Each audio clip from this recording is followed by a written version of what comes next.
This is Bioethics Channel, the online platform of African Center for Bioethics Training and Research, based in the University of Lagos, Nigeria. Here, we embark on a critical examination of ethical issues arising from revolutions in scientific technologies as they affect humanity and the entire ecosystem. Yeah, you're welcome to Robotics channel. This is the online platform of the African Center for Biotics Training and Research, University of Lagos, Nigeria chapter. My name is Pascal Chinonye Aneke, the convener of this gathering. We'll be talking to virtual audience actually, and we're going to be looking at contentious issues in as artificial intelligence and robotics. We talk about AI. The whole world is talking about AI. Today, we are going to meet some AI gurus that will enlighten us more about AI and all the issues and controversies surrounding this new development in technoscience. So, as we know, biotics, being a subject of many voices, will be examining from multidisciplinary angles the upside and downside aspects of AI. So, at the end of the interaction, participants should be able to have a deeper understanding of AI and robotics technology to be able to examine the place of humanity in an AI-dominated world. And they should also be able to evaluate from informed perspective artificial intelligence and its uses, stroke applications. Then they should also be able to contribute to discuss about ethical issues surrounding artificial intelligence. In all, the session will be able to empower us to instigate policy debate about AI and its legitimate use. So I have by my side Matthew Todo, PhD, University of Lagos, and AI guru, Taiwo Adeniro, PhD, University of Lagos. So the scope of our interaction will be around, we have general overview of AI, that's robotics, and its evolution. And someone threw a question to us, say, what is AI? Is AI the same as robot? For them to go down, the speaker is going to clarify on that. We don't want to be preemptive. Then we want to look at AI and the issue of capability, the legal issues. Also going to look at the issue of AI in education. Then the issue of social robots, the humanoids. And then AI in warfare. Then also the issue of AI in healthcare and caregiving. So our discussion will revolve around all these areas. And we're going to be having presentation, then question and answer session. Then we have inputs from both our online audience, participants, and those that are here. We're going to look at all those. The aim of the whole thing, the overall aim is just to make us informed about ethical issues surrounding assisted artificial intelligence and robotics, and being able to understand what is involved and the place of humanity in an AI-dominated world. In other words, what will be our what will our AI-shaped future look like? What will be the place of humanity in this AI-shaped world?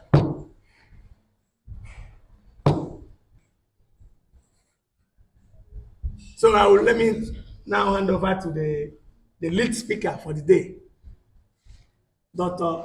Taiwo Adeniro, the AI guru. You're welcome. Yeah, thank you so much. I'm excited to be here, and thank you for this opportunity. Yeah, I'll go straight to the discourse in order to save us so much time. So AI. Everywhere we turn in this our world now, everybody's talking about AI. Even the non-educated one are also talking about AI because AI has so much pervaded every aspect of our existence. The phones we use, the television, everything. Everybody talked about AI. But the funny thing about it is that so many people do not really understand what this AI is all about.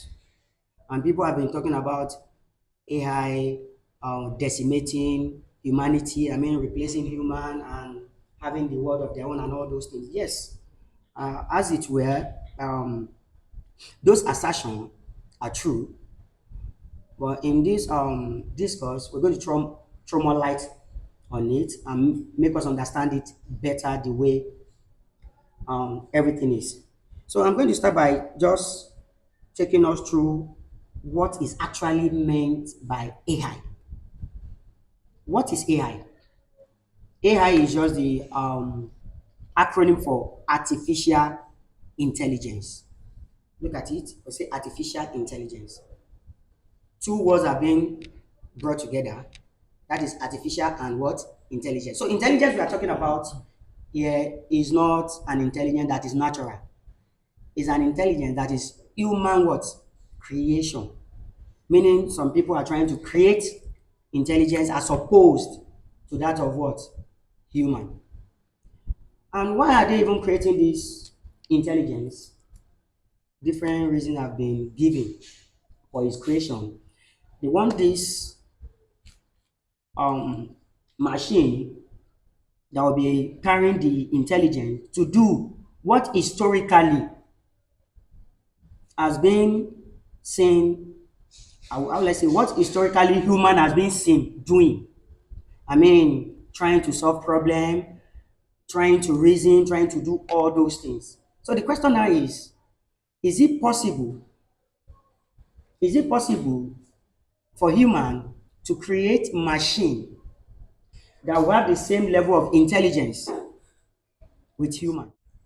Yeah, when you're talking about artificial intelligence, you're talking about the creation of intelligence in machine. And I raised a question earlier that even if this intelligence eventually created a machine, can they perform the same functions, the same task as human? Can they be as effective or functional as human? That is the question. I need you people to We take note of the answer. question. Yeah, take note of the question. You're going to answer the You want question. us to ask now? No, no, no, no. Just take notes. So when it comes to Q and A, yeah, we're going to discuss it.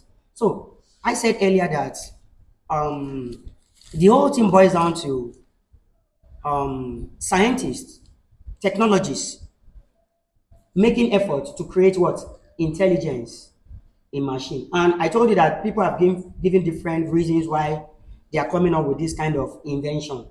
One of the popular reason is that it's because of the 3Ds. I talk about the 3Ds. I say the 3Ds is because of the dangerous, dull, and dirty task. And that is the reason they are creating AI.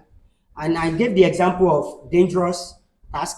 I said earlier that, like, take for instance, the collapse of the grid, national grid. You know, when that thing collapses, humans are the one going there to fix it.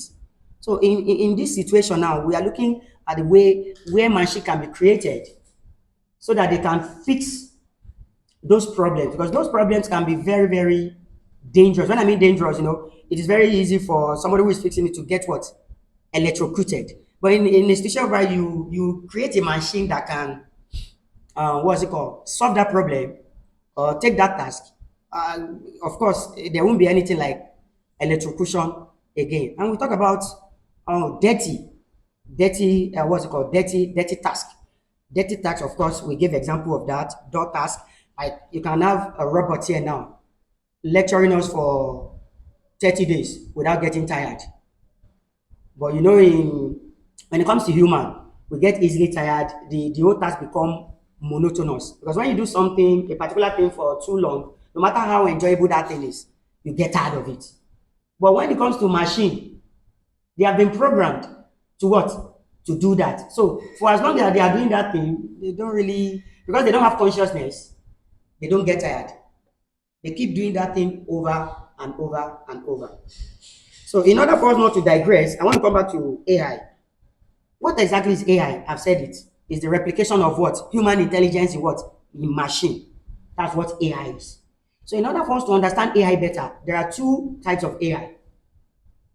We have weak AI and we have strong AI.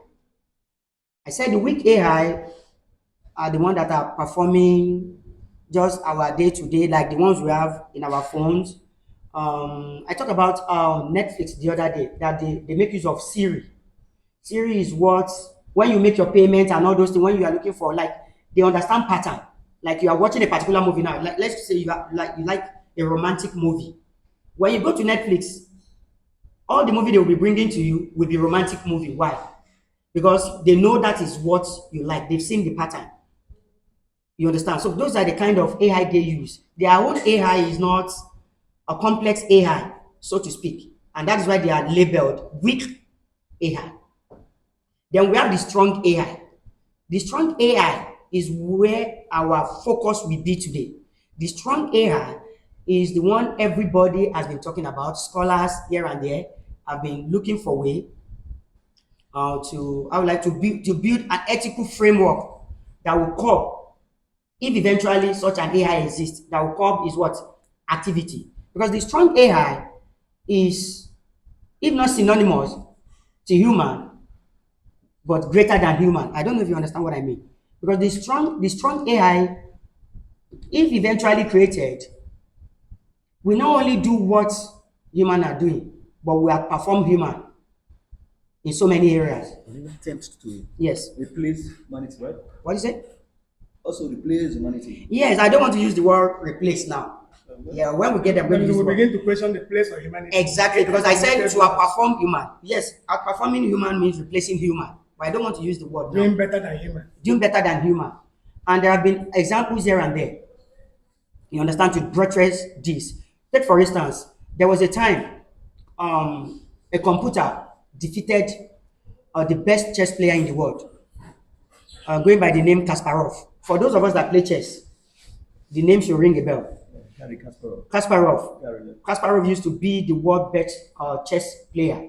He was beaten by a computer named Deep Blue. That's the name of the computer, Deep Blue.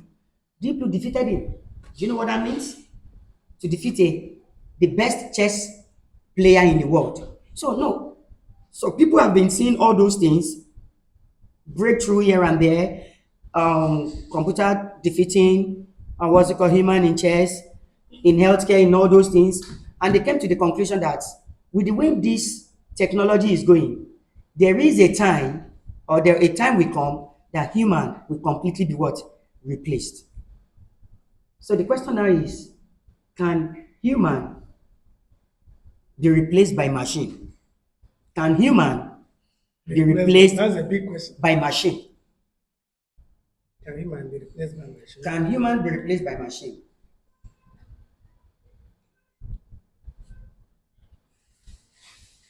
So for us to have a discourse properly situated, I'm going to make a recourse to a scholar by the name Nick Bostrom. Nick Bostrom, in his work, Superintelligence, Paths, Dangers, and Strategies. What is Bostrom talking about? Bostrom is talking about superintelligence. Superintelligence is the same as AGI. I think I mentioned what AGI is the other day. AGI means artificial general intelligence. That's the kind of intelligence that will be superior to what? Human. So Bostrom was talking about superintelligence. Said, with the way technology is going now, a time will come, we will not be able to control this technology. We will not be able to what? To control this what? Technology. And that is the reason you talk about super intelligence. The path. I mean, that's the trajectory they are going. The path, the danger, and the strategy. So in order to buttress what Bostrom has said, Martin Heidegger also said something about this even before Bostrom talk about, because Bostrom published this work 2014. This his work was published in 2014. Professor Martin Heidegger, in his work QCT, that is question concerning technology, also talked about technology, that there is a technology that will come later in existence, that this technology, if care is not taken, human race will not be able to what? Control it. Say human race will not be able to control, because this technology will go far beyond our control. Will go far beyond our control. You can find that in QCT. And you can see that what Heidegger has said is not different from what Bostrom has said too. Another person, a scholar and a futurist, Yuval Noah Harari. Are we very familiar with that name? Yuval Noah Harari is a futurist. He's a scholar in history. He also talk about super intelligence. He also talk about AGI. That with the way technology is going now, a time will come, we will all become zombies because everything will have been programmed. Then we will now have machine controlling us. We have machine what? Controlling us because with the way things are going now, everything is now based on what? Data. They call it dataism. Everything is based on what? Data. Now, if care is not taken, it will be very man. Not that they have created, they are trying to create what will be beyond us. The creation of AI, according to many of these scholars, in no time will be beyond our own what? Control. And once they are beyond our control, then automatically human will leave the center. That is, woman will totally be what? Replaced by what? Machine. And in order for that not to happen, different people have been coming up with different solutions in guiding against this. So I've been making what's it called reference to Nick Bostrom. So in that it works super intelligence, path, danger, and strategy. He talked about the trajectory of AI, their objective. He said this is their goal. This is where they are going. That if you allow AI to go or achieve that their objective, then there's going to be a problem because he said it is very very possible for super intelligence to be created. He believed in the possibility of what? Super intelligence being created. In other words, the possibility of AGI. You know what we call AGI? That's artificial general intelligence be created. And if you create that, this machine we are talking about, we have intentionality of what? Consciousness. They will be intentional. And when machine is intentional, you know what that means? It means they can plan. They can project into the future. They can even remember what happened in what? In the past. They will not be like human. And if they are able to achieve this level of cognition, then we are in soup. And that will be a big problem because one, they are stronger than we are, they are faster. They are stronger and they are faster. So Boston was now saying he was now addressing computer scientists and computer engineers. That now, if you want to develop artificial intelligence, there is a need for you people to align your development with human values. When developing artificial intelligence, you don't just develop it because what they are saying is that the development of artificial intelligence at this level is predominantly based on efficiency. It is not based on empathy. It's just based on what? Efficiency. So what they are saying, there's a need for them to infuse empathy in the development of what? Artificial intelligence. Because if you are just building machine that is just only efficient, then when such machine gains consciousness, then you know that such machine will not have emotion. You understand? They will not have emotion. And you know what comes with emotion? So many things come with emotion. When you're talking about happiness, it comes with emotion. When you're talking about being sad, it comes with emotion. Then such machine will not have emotion and they will be cruel. They will be what? Cruel. So in order to create machine that will be friendly, there is a need for developers to build them in line with what? Human values. So when you build them in line with human values, then there will be no problem. There will be no problem in our world.